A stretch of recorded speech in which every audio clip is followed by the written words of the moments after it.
Класиране на лекарствата по важност. Много важно ново поле в мастер версията е Maximal Rank. Първо да видим какво е това Rank. Това е класиране, класация на лекарствата по някакви критерии. Например, избираме рубриката Mind Anger Ailments from Aggravates Mental and Emotional Consequences of. Виждаме, че лекарствата са подредени по азбучен ред. Ако отворим изглед лекарства и отметнем сортирай по важност, ще видим, че се подреждат не по азбучен ред, а по важност, и то според вътрешно направен анализ от програмата. Понякога е много полезно да се види кои лекарства са най-важни в дадена рубрика. Тук, например, е Nux vomica. Обърнете внимание, тук не става въпрос за сортиране по степените на лекарствата. Ако беше така, тук щяха да са подредени първите по азбучен ред.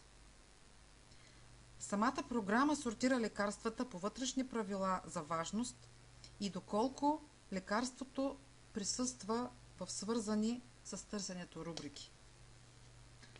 Ще дадем пример как можем още по-задълбочено да използваме това през модула за търсене намери. Изписваме лекарството Игнация в полето за лекарства и слагаме максимално класиране 5. И тогава се показват резултати, в които присъства Игнация, и тя е в първите 5 подредени по важност лекарства за тези рубрики. Да видим първата рубрика. Виждаме, сега лекарствата са сортирани по важност. Тя, Игнация, е 5 в тази рубрика. Но виждаме кои са преди нея, кои са след нея, а понякога това носи важна информация. Мога също да задам това и като процент.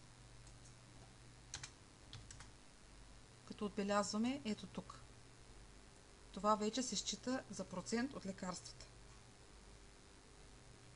Колкото повече са лекарствата в дадена рубрика, толкова по-добре е да се зададе като процент. А ако рубриката е по-малка, е по-добре да се зададе като число. Но и при двата подхода това ще ни насочи към важни за лекарството рубрики.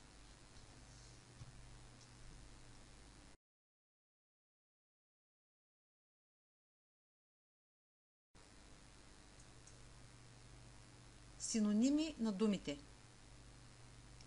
В мастер версията може да се търси по думи и по техните синоними.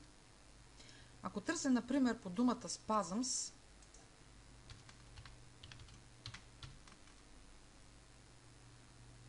виждаме, че излизат 1670 рубрики, които съдържат думата спазми. Ето маркирана тук в зелено. За да е по-прецизно и по-богато търсенето, можем да използваме отметката за синоними. Така ще намеря и други рубрики, подобни рубрики. Виждаме, че излизат общо над 6000 рубрики, които съдържат подобни синонимни думи, като крампи, конвулсии, все синоними на спазми. Complete Dynamics идва с предварително въведени списъци с синоними за английски език. Възможно е вие също да си създадете ваши синонимни списъци. Как се прави това е обяснено в ръководството в секция помощ. Възможно е също тези списъци да се споделят с синоними с други потребители на мастер версията на Complete Dynamics.